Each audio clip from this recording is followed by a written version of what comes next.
profit, muscle. I'm seeing him be slightly uncomfortable with the success I'm having. When you watch the whole Kanye thing play out, what are your thoughts on sort of the monolith, the way he sort of has been describing Jews as this big agenda? Because I know you have relationships with all different kinds of Jewish people.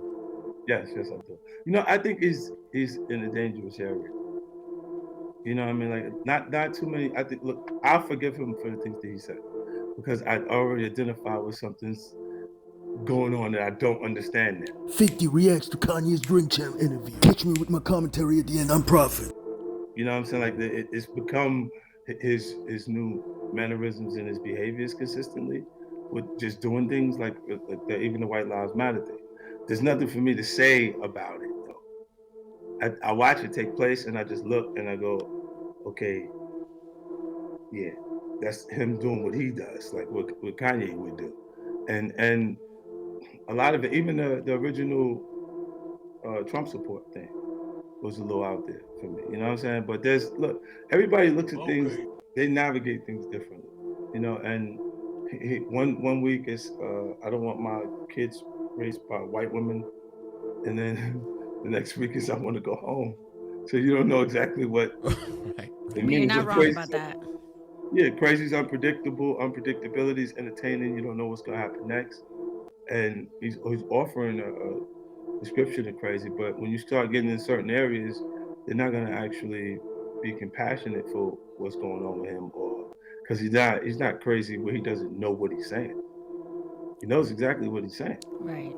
Well, now, Fifth, it's interesting too. I see Kanye in that space right now where he's angry about, like, he's mad at so many things that he's ready to go at everybody about everything, right? And what is it that you use to kind of re-center yourself? How do you? Because you're known as somebody that'll pop off and go into teardown mode.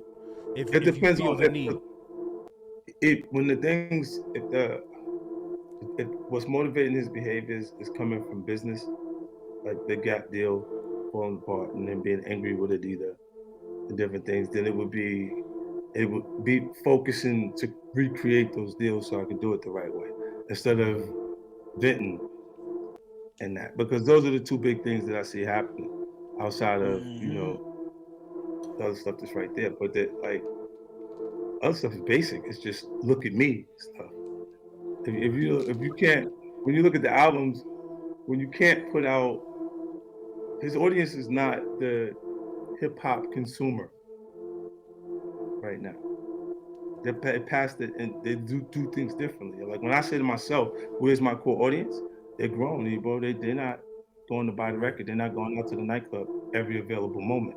I said your core out. Let's say your core audience was in college having an adult experience at that time. This is when going out is the most exciting thing for them. They're making their own decisions, and they can get lucky. Everything could just happen, right? So if you look at that now, that those people are 43 years old now, right? So yes, we are. They're grown. They have that drink that they would have on premise in a nightclub, in the privacies of their home. If they're successful, they have a wine zone. They got a bar. They do it in the privacies of their home. They meet the person that they hang out with somewhere else, not in the nightlife, because the kids are partying, right? So when you see the artist release records and you don't see the number, that's by design. That's not by accident. A number wouldn't be something that you'd be excited about right now. Only person I've seen, and you've consciously made that adjustment to releasing content for people that are specifically in your demo, chilling at home, watching TV shows. Right. This is when you put the song on the television show, they see it and hear it so often that they buy the song, and it still sells a million pieces of Big Rich Town. Right. There's still a way to do it. You know what I mean? And are you saying that you feel like Kanye's struggling to figure out how to move that audience around a little bit, and that's causing some frustration too? I don't think you can.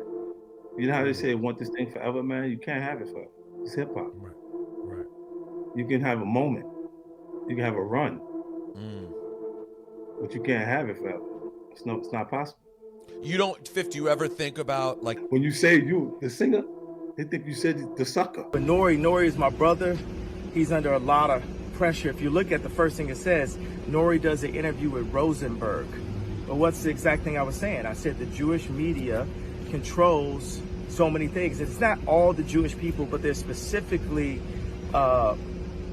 Jewish people in media that are in power that try to have, they bought the black voice, but they haven't been able to buy my voice. So instead they blackball me, they threaten people to not interview me, they threaten people to get away from me, they close down my stadiums.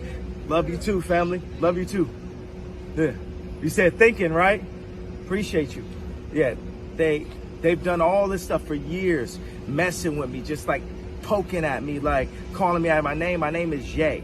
Anytime they say Kanye West, I change my name. It's like Cassius Clay to Ali. You respect me as a man, as an American, that my name is Jay, that I have the right to choose what my name is. So when media does that, it's already disrespect. I love rappers. Rappers are artists. But when media calls me a rapper, specifically to not bring up the fact that I'm worth $11 billion, that I'm the richest black man of all time, that I'm a billionaire, that I'm a tycoon, that I'm a visionary. And if I say that, if I say those three things, then they'll say I'm a narcissist, right? But they push you down so much that you got to fight just to say who you are. That Charlemagne the God works for, the stuff that Rosenberg check cut by Jewish media. If you like Kanye or not, you have to respect him for disclosing the truth of what's going on behind the scene, because most artists at his level would never do that. So for that alone, you gotta give him credit, period. He's risking his life and career to disperse the message. Roger, tell these motherfuckers subscribe to the Prophet channel. Oh, they got you.